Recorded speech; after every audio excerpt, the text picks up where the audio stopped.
Hi, I'm Sue William Silverman, and this is my new poetry collection, If the Girl Never Learns. And it's divided into three parts: the girl and the man, the girl and the myth, the girl and the end. And the first poem in the collection is If the Girl Never Learns to Cook or Sew. And I actually dreamt that entire poem, which actually is what jump-started the entire collection into being. So I will start off with that.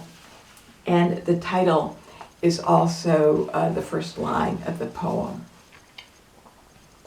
If the girl never learns to cook or sew, then the scent of chlorine seeps beneath the glass doors into winter. If dinners simmer on the stove into summer, spring, fall. If the stuffed cat remains by the door across from the ivory-tipped walking sticks. If the extravagant bric-a-brac Santas push you back out the door. If the family man's promises go up in the pungent smoke of goodbye. This girl who slouches on her chair, her single piece of real estate, not allowed to touch couch or dining room table. If waves break like vows across the dunes, foam at midnight, and as faithless. If the words the girl sighs aren't stitched intricately as patchwork hanging on the line to dry. If this girl, woman, in mismatched socks, hair refusing to shrink into tight gray curls. If he says no and yes on the same day, and you drive black asphalt straight ahead while glancing in the rearview mirror. If he's so clever saying yes and no, all that remains in your unspoken throat is maybe. If he laughs and offers one of his canes, you know damn well you're walking alone and forever. If the yeses and nos don't equal maybe, but total zero.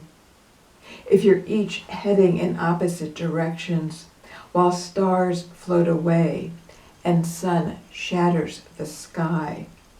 If that's all you're getting, girl, then you're just this side of running on empty, not to know this, but lost enough to understand that. If you turn your head at just the right or wrong moment, but definitely the wrong angle, and smudge red on his green-shirted heart. If you worry it'll be misunderstood, don't. Because who can see secret signs you breathe tracing his house? If you knew the answer to the question, or the key to open answers to questions not yet asked, but you don't, except you do. So the cover of the book, this is me, and I'm standing under a boardwalk at the New Jersey shore next to some wood pilings where some graffiti is sprayed. And that photograph inspired this poem. If the girl thinks love is here every day. The girl darkens under the Jersey Shore boardwalk, black leather, hair braiding her to the pillar where this promise is sprayed.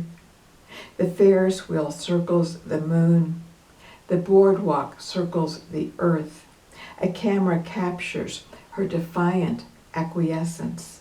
She reads a novel about how her mouth is pink cotton candy. A man's tissue paper thin breath trembles in expensive moonlight. His shirt, luminous as wind, swirls a starlit sky, she swallowing a mouthful of it. Tail-finned cars speed toward Atlantic foam. Salt bruises her tongue. The season is over. The girl's smile is a last carousel ride. Wood horses distorted in mirrors. She would translate her body back into its own language, if only she could.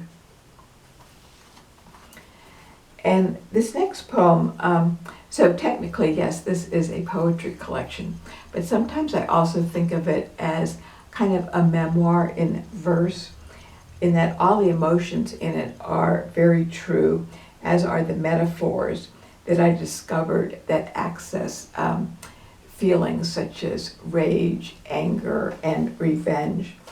And this poem, If the Girl Considers Revenge, is, of course, one of those poems.